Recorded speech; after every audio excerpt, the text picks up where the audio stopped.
Welcome, welcome. Stephanie Lee, Evidential Medium here, doing my monthly book review for March.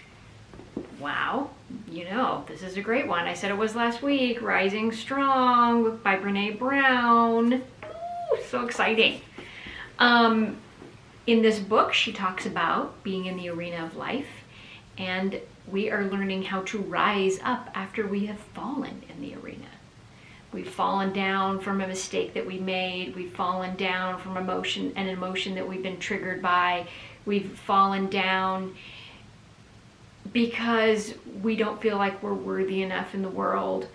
So how do we start that rising strong process? And the first step to the rising strong process is curiosity.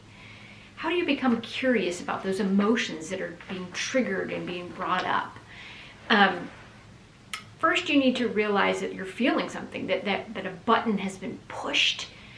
I used to have someone who used to push my buttons all the time. I wish I knew this process so that I could have dug in deeper. So you need to be brave enough to want to know more. So an example that she gives about curiosity about behavior, she is on vacation with her husband, and she mentions her husband Steve a lot in her books. So they're out swimming. It's just the two of them. The kids are, apparently with some other family members. We're just going to say that. And she says, she turns to him, they swim across the lake, and she turns to him and says, "I'm really glad we did this. I feel really connected to you right now," because they used to do it all the time. And he's like, "Yeah, great swim." And she's like, "What? Like, okay, that's all you have to say? I'm trying to be vulnerable. I'm trying to be loving with you right now. And you're just saying, yeah, great swim," right? So of course that triggers her. And they swim back across the lake, and she says it again, and a little bit differently. And he's like, "Yeah, great swim." And she's just like, "Heck no," because now what I'm doing is, she uses this really great term about the story that she's making up in her head. So she says to him, "The story that I'm making up in my head is that you no longer find me attractive. Why would I think that I could wear this bikini at my age? Oh, you're going to leave me." Like, all of this stuff just comes up, like bodily issues, right? Body issues, shame issues. And so I really loved that term of the story that I'm struggling with in my head is this. So that at least you let your partner know what wackiness is happening in here, right? And then they can return and say the story that they're making up in their head is X. And then you really see where each other is coming from. It's not just this kind of flat overall communication. It's like you're going deeper into what's really triggering inside your brain. So finally he says, "I have no idea what you've been talking about, because I'm having an anxiety attack," basically. While he's swimming, he's having an anxiety attack, and he's trying to just get across the lake safely without drowning, which is huge, right? So he becomes vulnerable with her, she becomes vulnerable with him, they see where each other is coming from, and they walk out of that with greater appreciation for each other by just saying, "This is what's really, really happening with me right now."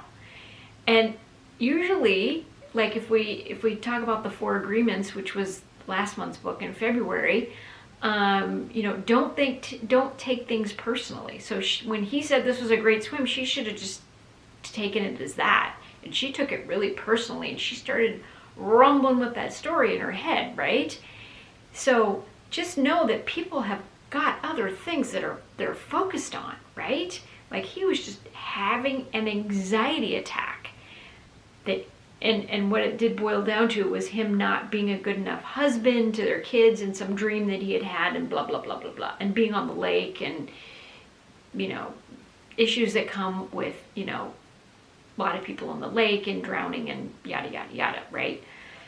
So they each were in their little worlds, telling their little stories in their own little heads, which had nothing to do with what was really going on. So when they got vulnerable and they really focused on the issues at hand, it became they became much closer. And she said, we fight all the time, but that was like a breakthrough fight for us because we really let down our guard and we became vulnerable and curious about what was going on with the other person, right?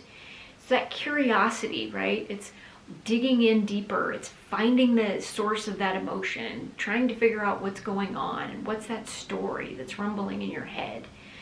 So if you want to take away anything, it's just about being curious. She really wants you to be curious. It's the very first step. Be curious. Listen to that emotion and what is it telling you, right? So in conclusion, I would say that ask yourself why you're feeling that. Ask yourself about that story that's playing in your head. And if you're having a fight with someone, you know, that you love and adore and care about, or even if you don't love and adore and care about them, but you're a coworker or something and you care, right? Just say, this is the story that's telling it, my head is saying to me, I'm not good enough, I'm not worthy enough, I don't look the part, I don't feel the part. Whatever it is, get curious. Get really curious about what's going on and dig into that. So I hope this was good. Tune in next week. We're going to talk about the rumble. I love saying it like that. The rumble. All right, you guys, take care. Bye.